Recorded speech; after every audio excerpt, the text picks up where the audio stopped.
அருமையான வரிகள். எந்த வீட்டில் ஒரு பெண்ணை அடக்கி ஒரு ஆண் ஜெயிக்கிறானோ அங்கே ஒரு மிருகம் ஜெயிக்கிறது என்று பொருள். எந்த வீட்டில் ஒரு ஆணை அடக்கி ஒரு பெண் ஜெயிக்கிறாளோ அங்கே ஒரு அடங்காப்பிடாரி ஜெயிக்கிறாள் என்று பொருள். எந்த வீட்டில் கணவன் மனைவியிடமும் மனைவி கணவனிடமும் தோற்று போகிறார்களோ அங்கே ஒரு குடும்பம் ஜெயிக்கிறது என்று பொருள்.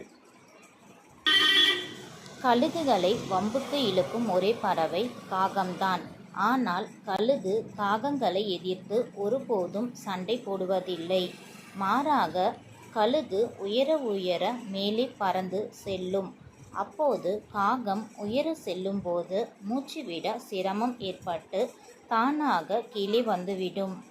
அதுபோல நம் நிலை கண்டு கேலி கிண்டல் செய்யும் யாரையும் நாம் கண்டு கொள்ளாமல் நம் இலக்கில் குறிக்கோளாக இருந்து வாழ்வில் உயரச் சென்றால் நம்மை கேலி கிண்டல் செய்த சில்லறைகள் எல்லாம் தானாக சிதறிவிடும்.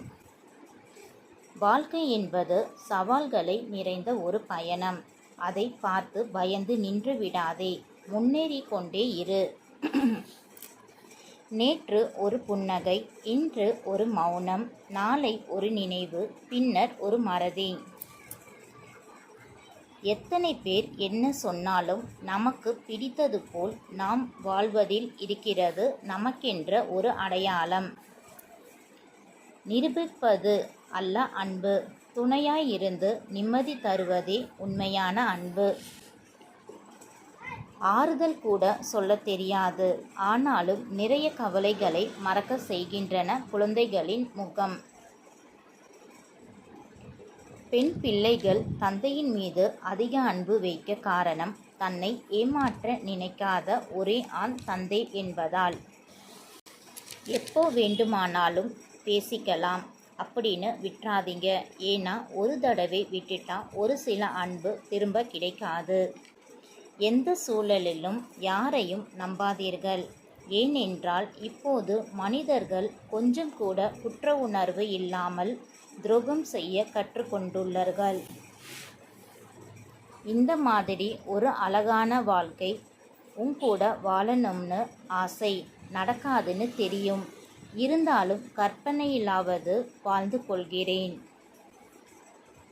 மனநிலைக்கு தகுந்தாற்போல் பேசிவிடாதீர்கள். ஏனென்றால் மனநிலை மாறலாம், ஆனால் பேசிய வார்த்தைகள் ஒருபோதும் மாறாது.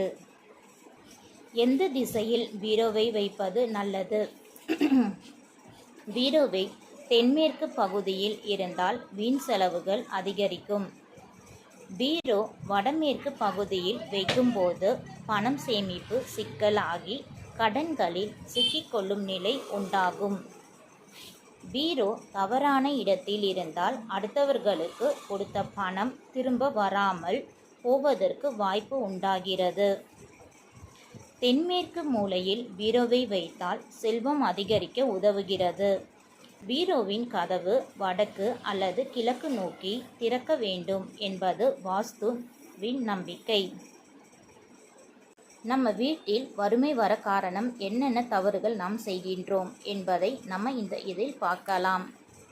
வீட்டில் ஒட்டடைகள் அதிகமாக இருப்பது, அழுக்கு துணிகளை உடுத்துவது, அரிசி பருப்பு உப்பு இவைகளை சுத்தமாக காலி செய்வது, அழுக்கு துணிகளை நீண்ட நாட்களாக துவைக்காமல் இருப்பது, சாப்பிட்ட பாத்திரத்தை காய விடுவது, சூரியன் மறைந்த பிறகு நகம் வெட்டுவது, பெண்களுக்கு உடல்நிலை சரியில்லாத நேரம் தவிர மற்ற நேரங்களில் ஆண்கள் விளக்கு ஏற்றுவது, பெரியவர்களின் பேச்சை கேட்காமல் இருப்பது, வெள்ளிக்கிழமை சூரியன் மறைவுக்கு பிறகு கடன் கொடுப்பது.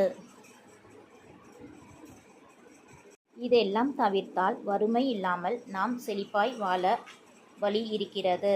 இந்த பதிவு உங்களுக்கு பிடிச்சிருந்தா மறக்காமல் நம்ம சேனலை சப்ஸ்கிரைப் பண்ணி சப்போர்ட் பண்ணுங்கள். தேங்க்யூ.